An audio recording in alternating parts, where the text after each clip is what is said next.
मुख्यमंत्री doctor Mohan Yadav VIP road स्थित एक रेस्टोरेंट पहुंचे, जहां उन्होंने आम लोगों के बीच बैठकर प्रधानमंत्री नरेंद्र मोदी के मन की बात कार्यक्रम को सुना और लोगों से संवाद किया। मुख्यमंत्री को अपने बीच पाकर वहां मौजूद लोग उत्साहित दिखे। इस दौरान उन्होंने युवाओं और नागरिकों से चर्चा करते हुए कई मुद्दों पर अपनी बात रखी। मुख्यमंत्री ने नारी शक्ति वंदन अधिनियम को लेकर कांग्रेस पर तीखा हमला बोला। उन्होंने कहा कि आजादी के बाद से कांग्रेस नेतृत्व ने महिलाओं के अधिकारों को लेकर सकारात्मक भूमिका नहीं निभाई। उन्होंने जवाहरलाल नेहरू, इंदिरा गांधी, राजीव गांधी, सोनिया गांधी, राहुल गांधी और प्रियंका गांधी का जिक्र करते हुए कहा कि कांग्रेस की कई पीढ़ियों ने महिलाओं के अधिकारों को लेकर नकारात्मक रवैया अपनाया। सीएम ने आरोप लगाया कि कांग्रेस की वजह से महिलाओं को उनका अधिकार मिलने में देरी हुई। उन्होंने कहा कि प्रधानमंत्री मोदी ने महिलाओं को 33% आरक्षण देने का ऐतिहासिक फैसला लिया, लेकिन विपक्षी दलों ने इसका विरोध किया। उन्होंने कहा कि इस मुद्दे को विधानसभा में भी मजबूती से उठाया जाएगा। मुख्यमंत्री ने कहा कि मध्य प्रदेश में लगातार तीसरे साल जल गंगा संवर्धन अभियान चलाया जा रहा है और इसके सकारात्मक नतीजे सामने आ रहे हैं। उन्होंने कहा कि कुएं, बावड़ियों और पारंपरिक जल स्रोतों को पुनर्जीवित करने का काम तेजी से किया जा रहा है। किसानों के लिए हमने आज कल बीते दिन भी दोबारा समीक्षा भी करते हुए पूरे प्रदेश के कलेक्टरों को, अधिकारियों को निर्देश जारी किए कि अगर दाना थोड़ा सा कटा है तो उसका भी मापदंड बढ़ाया जाए, थोड़ा सिकड़ा है तो सिकड़े हुए दाने को भी कुछ परसेंटेज के आधार पर कंसीडर किया जाए।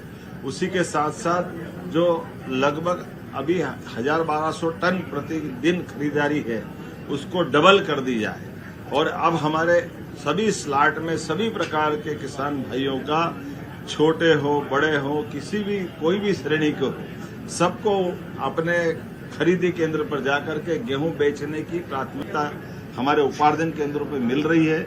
और हमने कहा कि जो किसान भाई बहन हमारे अपने उस उपार्जन केंद्र पे आए, प्रशासन उनकी प्रॉपर चिंता करे और केवल गेहूं नहीं, हमारे लिए चना और मसूर की खरीदी भी चल रही है, इसलिए चना मसूर भी बराबरी से खरीदेंगे। और आने वाले समय में जब उड़द तीसरी फसल के रूप में आएगी तो उड़द के लिए भी हमारी सरकार 600 रुपये क्विंटल का बोनस देकर के उसको खरीदने के लिए भी तैयार है।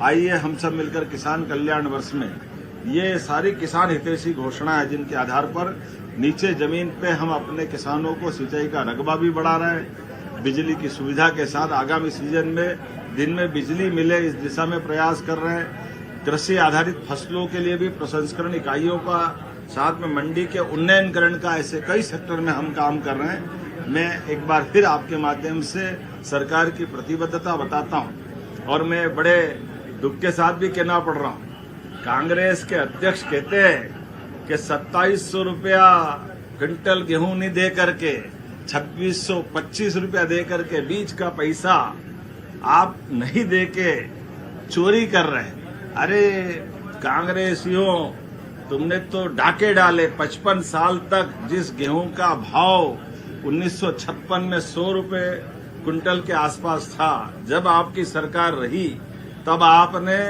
2002-03 तक केवल 400 रुपये क्विंटल का भाव बढ़ाया। अरे 400 रुपये क्विंटल तो हमारी सरकार ने 2 साल में कर दिया। तुमने वो 2024 में 2250 का भाव था और आज हम 2600 खरीद रहे हैं और उस समय खुले बाजार में 2000 के नीचे गेहूं बिकता था। हमारी सरकार किसान प्रतिबद्धता के आधार पर भारतीय जनता पार्टी की सरकार ने बीते 2002-03 से लेकर आज तक लगभग 2000 रुपये क्विंटल का भाव अगर बढ़ाया है तो मुझे गर्व है, हमारी भारतीय जनता पार्टी की सरकार ने बढ़ाया। साध्वी उमा भारती जी, माननीय बाबूलाल जी गौर, माननीय शिवराज सिंह जी चौहान, हमारे सभी पूर्ववर्ती मुख्यमंत्री और हमने सबने मिलकर न केवल गेहूं का दाम बढ़ाया बल्कि पीने का पानी से लगा करके खेती का रकबा भी सिंचाई सुविधा देकर के बढ़ाया। कांग्रेसियों को तो माफी मांगना चाहिए। न उनके राज में न बिजली मिलती थी, न पानी मिलता था, न फसलों के दाम मिलते थे।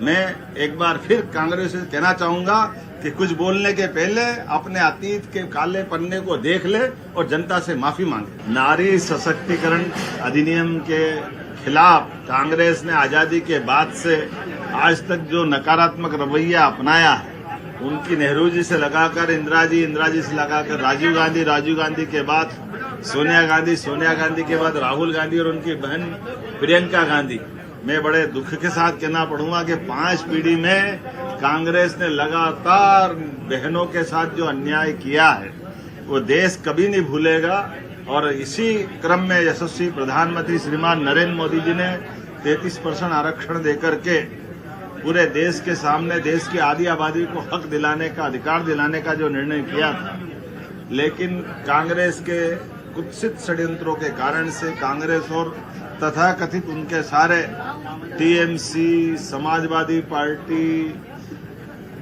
डीएमके तमाम विरोधी गठबंधन ने इस अच्छे अधिनियम को धराशायी करने में जो भूमिका अदा की है, मैं उसकी कठोर शब्दों में निंदा भी करता हूं। और कल हम सदन में पुनः इस बात के लिए संकल्प पारित करेंगे कि चलो एक बार और समझो और हम सब यहां से 33% के आरक्षण के प्रति हमारी सरकार समर्थन देती है। और माननीय मोदी जी को हमारे इस भाव के आधार पर कि उनका बहुत अच्छा निर्णय था, लेकिन कांग्रेस और उनके लोगों ने जो हालत की है वो सबके बीच पहुंचाने के लिए हम जनता में भी और विधानसभा में भी जब तक उनकी बहनों का हक उनको नहीं मिल जाए तब तक हम ये संघर्ष जारी रखेंगे।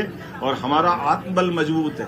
उस समय संख्या बल में हम भले कमजोर हो सकते हैं, लेकिन आज नहीं तो कल देश की आधी आबादी बहनों को उनका हक दिला के रहेंगे।